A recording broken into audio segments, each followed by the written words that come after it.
자, 오늘 말씀의 제목은요, 그리스도의 흔적을 남기자 라는 말씀의 제목으로 함께 나누려고 합니다. 옛말에 호랑이는 죽어서 가죽을 남기고 사람은 죽어서 무엇을 남기죠? 이름을 남긴다는 것입니다. 저와 여러분도 이 땅에 태어났고 또 하나님의 자녀로 부름받았고 무언가를 남겨야 되지 않겠습니까? 그렇다면 하나님의 사람으로 이 세상을 살다가 우리가 떠났을 때 우리에게 어떤 흔적이 남기 원하십니까? 저는 오늘 본문 중심으로 그리스도인이 꼭 남겨야 할 흔적이 있다는 것을 말씀드리고 싶습니다. 먼저는 그리스도인이라면요, 기도의 흔적을 남겨야 된다는 것입니다. 성경에서 위대한 인물들을 바라보면 하나같이 다 기도했던 사람이에요. 그리고 결정적인 기도의 한 장면을 남기는 그런 사람들이었다는 것입니다. 엘리야 선지자를 바라보면요, 그는 갈멜산에서 기도 유명하죠. 또 히스기야 왕은 뭐가 먼저 생각나십니까? 죽을 병에 걸렸을 때 그가 침상을 적시면서 하나님 앞에 기도하잖아요. 히스기야 그러면 먼저 그가 기도하여 생명이 15년이나 또한 연장된 것을 우리가 기억할 것입니다. 욥도 그 어려운 환경 속에서도요, 하나님 앞에 늘 기도했던 사람입니다. 바울과 실라는 어땠습니까? 감옥에 갇혀있는 상황 속에서도 그들은 찬송하며 기도했다는 것입니다. 예수님도요, 기도의 습관을 쫓아 감람산에 가서도 기도하시죠. 바로 우리가 너무나 잘 알고 있는 겟세마네 기도. 땀방울이 핏방울 되기까지 예수님의 기도의 흔적이 있다는 것입니다. 우리 그리스도인이라면 아무개 그 사람 정말 무릎으로 사는 사람이야. 정말 하나님 앞에 기도로 하나님과 대면하는 사람이야. 이러한 흔적이 있어야 된다는 것입니다. 낙타무릎 잘 아시죠? 제가 목회자가 처음 되니까요, 저희 큰언니가요 이런 말씀을 하시더라고요. 김 목사, 목사가 됐으면은 낙타무릎이 되어야 돼. 낙타무릎이 되기까지 무릎으로 하나님 앞에 나아가라는 것입니다. 결코 쉬운 일은 아니에요. 말은 쉽더라고요. 그런데 우리가 행하기란 쉽지 않지만 우리가 그러한 기도의 본이 되어야 된다는 사실입니다. 자, 낙타무릎 그러면은요, 야고보가 생각나죠. 야고보는 예수님을 처음에는 믿지 않았던 사람입니다. 그런데 예수님이 부활하신 그 부활의 주님을 만난 후부터 이제 그가 믿기 시작했습니다. 그리고 그가 성령을 받기 위해서 마가다락방에서 이제 열흘 동안 전무후무하며 기도에 힘썼다는 것입니다. 바로 열흘 동안 전무후무하며 기도에 힘쓴 결과 성령의 임재함을 경험하게 됐어요. 자, 주 44년 아그리빠 1세의 밖으로 투옥되었던 베드로가 이제 천사의 도움으로 출옥을 합니다. 그리고 이제 야고보에게 교회를 부탁합니다. 자, 그때부터 야고보는 예루살렘의 교회의 책임자가 되었어요. 예루살렘의 교회 책임자가 된 후부터는 더 많은 기도를 하게 되었다는 사실입니다. 그는 홀로 성전에 가서요, 늘 기도했던 사람입니다. 수많은 사람들을 위해서 그들의 죄를 용서해달라고 낙타 무릎이 되기까지 야고보가 기도했습니다. 그렇게 야고보는 기도의 사람으로 교회를 돌보며 살아가다가 끝내 순교를 당합니다. 야고보서를 읽어보면은 신앙인에게 꼭 필요한 것이 있어요. 그게 뭘까? 바로 행함이 없는 믿음은 산 믿음이에요? 죽은 믿음이에요? 죽은 믿음이에요. 우리가 입술로만 아무리 믿는다고 떠들어도 안 된다는 것입니다. 믿음은요, 행함하고 같이 일꼬르가 되어야 돼요. 믿음 있는 사람은 분명한 행함도 같이 동반되어야 된다는 사실입니다. 바로 저와 여러분의 삶 속에서 이러한 행함 있는 믿음의 소유자가 되길 원합니다. 또한 그리스도인이라면 인내할 줄 알아야 된다는 것입니다. 우리는요, 평상시에는 누구나가 정말 온유한 사람 같아요. 아, 저 사람 언제 봐도 호인인 것 같아. 참 인상 좋아. 성격 좋아. 그런데요, 이 사람을 오랜 세월 동안 지켜봤지만은 어느 날 바라보니 극한 상황, 이 사람의 감정을 자극하는 상황 속에서는요, 혈기가 나오더라는 것입니다. 분이 올라오더라는 것입니다. 인내하지 못하더라는 것입니다. 우리가 흔히 사람의 외적인 모습만, 겉모습만, 가려진 모습만 보고 판단할 때가 많다는 것입니다. 겉포장에 근사하게 됐다 해서 안에 있는 내용물이 좋은 것은 아니라는 거예요. 또한 저희들은 늘 기도를 강조해도 조금도 우리는 나아갈 것이 없죠. 기도는 강조해도 부족한 것이라는 것입니다. 기도가 왜 그렇게 강조해도 부족할까? 기도가 우리 호흡이기 때문입니다. 여러분 잠시 동안 여기서요, 호흡을 멈춰 보시면은 숨을 쉴 수가 없기 때문에 산소 결핍으로 우리는 죽을 수밖에 없어요. 그런데 우리는 기도하지 않고도요, 빨빨거리고 얼마나 힘차게 잘 살아가요? 하나님 보실 때 어떨까? 정말로 기도의 사람이 되어야 된다는 사실입니다. 오늘 우리들이 신앙생활을 하면서 우리의 후손들에게, 우리의 후배들에게 무엇을 얘기하고 무엇을 남겨주겠습니까? 바로 이러한 그리스도인이 지녀야 되는 흔적들을 남겨줘야 된다는 것입니다. 재산을 많이 남겨준다 해서 그 재산을 잘 관리하는 건 아닙니다. 우리가 무엇을 남겨줘야 될까? 신앙의 유산을 남겨주면 된다는 사실입니다. 저희 어머니는요, 천국에 가셨어요. 근데 어머니를 딱 생각하면 가장 먼저 떠오르는 게 뭘까? 아, 그분은 기도하셨던 분이야. 비가 오나 눈이 오나 바람이 부나 몸이 아파도 한결같이 쉬지 않고 기도하셨던 분이 저희 어머니십니다. 그 기도로 오늘도 저희들이 편안한 삶을 살아가고 있다 해도 과언이 아니다, 이렇게 말씀드릴 수가 있어요.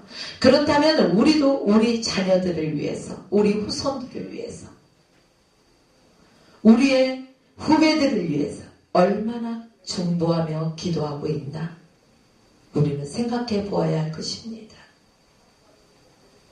그리고요, 우리가 이 세상을 떠났을 때, 자, 우리의 장례식이 딱 치러진다고 생각해 봅시다. 조문객들이 착착착착 올 거예요. 자, 그 사람들의 입술에서요, 아유, 참 아까운 사람 같소. 정말로 믿음으로 행하고 말이야, 믿음의 본이 되고, 정말 하나님 앞에 순종하고 봉사하고 헌신하던 사람이 좀 더 사셔도 되는데, 이 소리를 듣고 싶으세요? 아니면은 아유 잘 갔어, 시원하다, 갈 사람이 갔구만, 좀 더 빨리 갔으면 오직 좋아, 이런 소리를 듣고 싶으세요? 누구나가 전자의 소리를 듣고 싶을 것입니다. 그렇다면 우리의 믿음, 그리스도인으로서 우리가 어떻게 행하고 있는지, 저는 여러분들에 대해서 겉모습만 알지 일일이 속사정은 알지 못합니다. 그러나 누가 아셔요? 우리 하나님 아버지께서 아시고 계신다는 것입니다. 우리는 사람의 눈은 속일 수 있지만 하나님은 속일 수가 없다는 사실입니다. 그러므로 저와 여러분들이 어떤 모습으로 남겨지길 원하느냐, 지금부터 우리는 시작이에요. 이미 지나온 세월, 지나온 시간은 생각하지 마십시오. 주님은 내 과거를 묻지 않습니다. 우리가 아버지 앞에 회개하면은 다 지워주셔요. 깨끗하게. 내가 지금 하나님 앞에서 어떠한 모습으로 있느냐, 지금 현재 내가 어떻게 순종하고 있는가, 얼마만큼 충성하고 있는가. 하나님께서는 우리의 현재를 바라보고 계신다는 사실입니다. 사랑하는 여러분, 하나님이 기뻐하는 그러한 믿음의 승리자 되십시오. 또한 우리는 이 그리스도의 흔적을 남겨야 되는 이유가, 갈라디아서 6장 17절 말씀 보니까, 이후로는 누구든지 나를 괴롭게 말라. 내가 내 몸에 예수의 흔적을 가졌노라. 누가 그랬어요? 바울이 그랬어요. 바울의 말했지만 저와 여러분들도요, 이 말이 우리가 할 수 있어야 돼요. 나는 그리스도의 흔적을 가졌노라. 여러분들도 그리스도의 흔적을 지니십시오. 담대하게 말할 수 있어야 된다는 것이죠. 얼마나 아름다워요. 세상 것에 그 비교할 수 없는 예수의 흔적, 너무 아름답지 않습니까? 내 몸에 예수의 흔적을 가졌노라. 흔적, 무엇이 흔적일까요? 자, 헬라어로 스티그마, 또 스티기마타라고 말합니다. 고대 사회에서는요, 이 흔적을 노예에 대해서, 이 노예는 나의 소유야, 나의 노예야 라고 낙인을 찍는 것을 말합니다. 그런데요, 바울은 예수의 흔적을 가졌다는 것입니다. 예수의 종이라는 것입니다. 스스로가 주의 종이라는 것입니다. 그렇다면 저와 여러분들도 마찬가지예요. 우리는 그리스도인이라는 것입니다. 그렇다면 하나님의 종이에요. 종은 누구의 말을 들어야 돼요? 주인의 말만 잘 들으면 돼요. 옆집 사람 말 들을 필요 없어요. 내 주인의 말만 잘 들으면 된다는 것입니다. 그러므로 우리 하나님 아버지의 말씀만 잘 듣고 그 말씀대로만 순종하면 된다는 것입니다.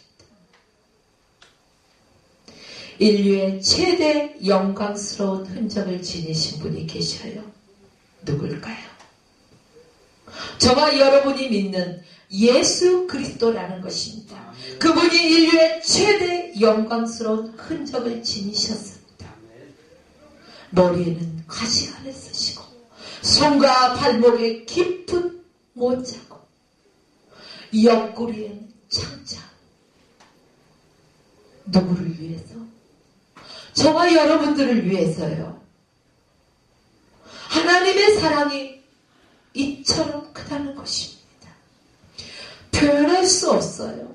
하늘을 두루마리 삼아도, 바다를 먹물 삼아도 다 표현할 수 없는 하나님 아버지의 그 크신 사랑을 입은 저와 여러분들이 바로 예수의 흔적을 지니고 살아야 된다는 것입니다.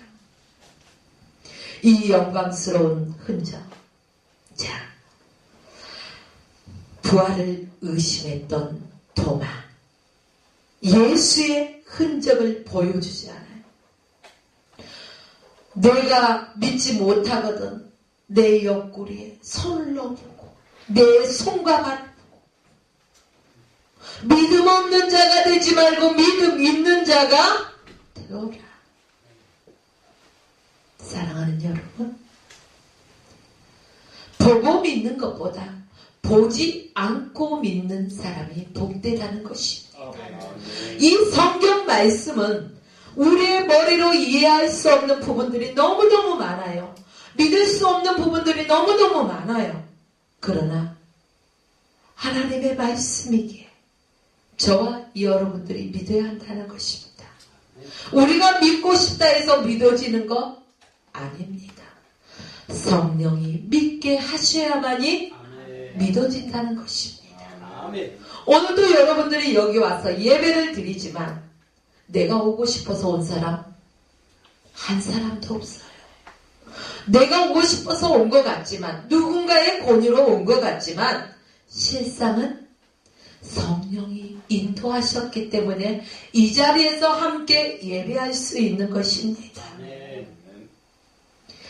여기서 바울이 가졌다는 예수의 흔적, 내적인 흔적도 있을 것이고 외적인 흔적도 있을 것입니다. 내적으로 가진 흔적은 예수님에 대한 분명한 신앙 고백이 있었습니다. 자, 바울은 그가 신앙 고백에서요, 그리스도 예수를 아는 지식이 가장 고상하다고 말했어요. 한마디로 다메섹 도상에서 부활하신 예수 그리스도를 만나기 전까지는 그 예수 믿는 사람들을 잡아서 옥에 가두기도 하고 때리기도 하고 죽이기도 하는데 앞장섰던 사람이 바울이에요. 그가 바로 예수를 만나니까 예수의 흔적을 지녔다고 말합니다.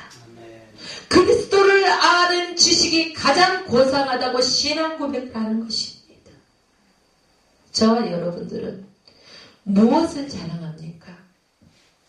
우리의 외모, 우리의 성격, 아니면 우리가 가진 명예, 아니면 우리가 가진 물질, 다 보잘것없는 거예요. 주님이 부르실 때는 하나도 가져갈 것이 없다는 것입니다. 오직 믿음으로만 갈 수 있기 때문이라는 것입니다. 바울은요, 배울 만큼 배웠어요. 좋은 가문이에요. 그럼에도 그것들을 배설물로 여겨버립니다. 왜? 예수 그리스도를 알고 보니까 그보다 중요한 게 없어요.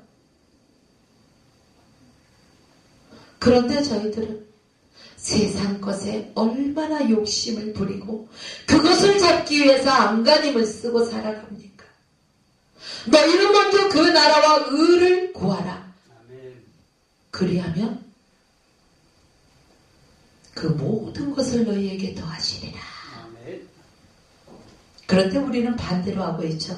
아버지, 이것도 필요하니 이거 주세요, 저거 주세요, 저거 주세요. 마치 요술램프처럼 또 요술 방망이 두들기듯이 구하기만 한다는 거예요. 내가 먼저 주님 앞에 무엇을 드릴까? 주님의 은혜를 먼저 기억할 수 있는 그러한 사람이 되어야 된다는 것입니다. 외적으로 바울이 가진 흔적을 보겠습니다. 그는 복음을 전하다가요, 그의 몸에 가진 흔적들이 많습니다. 돌에 맞아 죽을 뻔했어요. 그러니 얼마나 상처가 많겠습니까? 또 매를 맞고 감옥에도 갔어요. 광풍을 만나서 파손 직전까지 갔어요. 이 바울이 받은 외적인 흔적, 내적인 흔적 너무너무 많다는 것입니다. 저와 여러분들에게도 이러한 내적, 외적 흔적들을 통해서 불평, 불만, 원망을 토해내는 것이 아니라 그것들을 인해서 오히려 감사해야 된다는 것입니다. 나를 사랑하시기에 아무런 징계가 없는 자는요, 버리운 자가 아닌가 생각해 보아야 되는 것입니다. 내 자녀가 잘못된 길로 갈 때 그 부모가 그것을 방관할 부모는 없습니다. 때려서라도 그 자녀를 바른 길로 인도한다는 것입니다. 우리 주님께서도 사랑하는 자녀에게 때로는 채찍을 드실 때가 있다는 것입니다. 저와 여러분의 삶 속에서 이 예수의 흔적을 지닐 수 있다면 얼마나 감사하며 살아가야 되는지, 그 흔적을 지니시고 날마다 주님 앞에 감사의 삶을 살아가십시오. 아멘. 우리가 주님을 섬기다 보면 알게 모르게 핍박도 있습니다. 많은 오해도 받습니다. 비참함도 있습니다. 그러나 이것이 주님을 위한 길이라면 그 또한 우리는 감사할 수 있어야 된다는 것입니다. 또한 사랑과 섬김의 흔적이 우리에게는 있어야 된다는 것입니다. 이기적인 그러한 삶이 아니라는 것입니다. 나 자신만을 생각하는 것이 아니라는 것입니다. 나 자신의 유익보다는 먼저 주님이 기뻐하실까? 우리가 이것을 하면 주님께 영광을 올려드릴 수 있는 일인가? 먼저 생각해야 된다는 것입니다. 우리가 열심히 산다 해서 모두 아름다운 흔적을 남긴다는 것은 아닙니다. 어떤 사람들은 아름다운 흔적, 바로 향기 나는 흔적에 대해 대신해서요, 악취 나는 흔적을 지닌 사람도 있습니다. 자, 저와 여러분들은 향기 나는, 예수의 향기 나는 그러한 삶을 살아가기를 주의 이름으로 축복합니다. 아멘. 오늘 본문에 나오는 욥바에 살던 다비다. 이 다비다는 신앙생활하는 그리스도인이었다는 것을 오늘 본문을 통해서 알 수가 있습니다. 자, 다비다는 36절 말씀에 보면요, 여제자다 이렇게 표현하고 있습니다. 여제자라는 것을 보면은 이 사람은 주의 일을 신실하게 하는 제자임을 우리가 엿볼 수가 있습니다. 그렇다면은 이렇게 신실한 사람, 하나님과의 관계가 올바른 사람이라는 것입니다. 먼저는 십자가가 완성이 되기 위해서 하나님과 나와의 관계가 올바라야 된다는 것입니다. 그럼 하나님만 나와 관계가 올바르면 해결되나? 아니죠. 이웃과의 관계가 있습니다. 내 이웃을 내 몸과 같이 사랑하라. 이웃과의 관계에서도 사랑하는 관계, 주님의 이름으로 섬기는 관계, 그러한 관계를 가지라는 것입니다. 원망들을 일을 하지 말라는 것입니다. 누구든지 원망 들을 만한 일이 있거든 찾아가서 또한 사과하라는 것입니다. 이것이 그리스도인의 흔적이라는 것입니다. 다비다는 그런 사람이었어요. 36절 말씀해 보니까요. 다비다는요. 선행과 구제를 좋아했던 사람이에요. 그리고 착한 사람이었다는 것입니다. 다비다가 죽었어요. 이렇게 선행 구제를 많이 하던 다비다가 죽었어요. 그런데 그 주변 사람들이요. 뭘 해야 될까요? 사람이 죽었으면 장례를 치러야 되잖아요. 한 번도 죽은 사람 안 보신 것 같아. 입 딱 다물고 계시는 거 보니까. 자, 사람이 죽으면은요, 먼저 장례 절차를 착착착 밟잖아요. 장례 치를 준비부터 하는데, 아니, 다비다가 죽었는데, 장례 치를 준비는 안 하고, 이제, 베드로를 찾으러 갑니다. 자, 욥바로부터 18km 떨어지는 루따에서 있는 바로 베드로를 찾으러 가는 거예요. 다비다의 시신은 그냥 다락방에 둔 채. 어떻게 보면 이해가 안 갈 거예요. 그러나 이 주변 사람들은 이제 베드로를 불러옵니다. 그럼 베드로가 오니, 욥바에까지 가는 길은요, 보통 편도로 봤을 때 4-5시간 거리예요. 그러면은 하루에 8시간에서 10시간을 소비한다고 보면은 하루를 다 잡아야 돼요. 그 거리를 시체를 죽은 사람을 두고 그냥 갑니다. 베드로를 청하기 위해서. 자, 베드로가 왔어요. 39절 말씀 보니까 베드로가 일어나 저와 함께 가서 이르매 저희가 데리고 다락방에 올라가니 모든 과부가 베드로 곁에 서서 울며 도르가가 저희와 함께 있을 때 지은 속옷과 겉옷을 다 내보이거늘. 다비다가 도르가입니다. 자, 다비다는 죽었어요. 죽은 자는 말이 있어요, 없어요? 말이 없어요. 다비다도 말이 없어요. 그런데요, 주변 사람들이 쏙닥쏙닥 말을 하더라는 것입니다. 우리가 장례식장에 가봐도요, 죽은 자는 말이 없어요. 거기에 조문객들은요, 이러쿵 저러쿵 저러쿵 말이 많아요. 여기에서도 보니까 그렇더라고요. 자, 다비다에 대해서 주변 사람들이 어떻게 말합니까? 이제 베드로에게 다비다가 이 옷도 만들어주었어요. 아니, 이것도 해줬어요. 이것도 섬겨줬어요. 이야, 다비다는 죽었지만은 그 죽은 다비다의 시체 앞에서 수많은 이웃 사람들이, 주변 사람들이 다비다를 칭찬하는 거예요. 그렇게 선행을 많이 해냈대요. 그렇게 구제를 많이 했답니다. 이 아까운 사람이 갔어요. 바로 다비다의 주변 사람들이 인정해 주잖아요. 베드로가 어떨까요? 마음이 푸듯했을 것입니다. 그리고요, 베드로가 이제 무릎을 꿇고 기도합니다. 그리고 다비다야, 일어나라. 할렐루야. 다비다가 일어났어요. 일어났어요. 죽은 자가. 자, 우리가 신앙생활을 할 때 이렇게 분명한 평가의 자리가 있다는 것입니다. 살아서 평가도 받지만은 죽은 후에도 평가가 있습니다. 또 하나님 앞에 섰을 때도 너 무엇하다 왔느냐 물으시면 뭐라 말할래요? 복음 전하다 왔어요. 우리가 할 말이 있어야 된다는 것입니다. 주님 앞에 떳떳하게 내세울 게 있어야 돼요. 다비다의 선행과 구제, 바로 베드로가 마음이 뜨거워졌어요.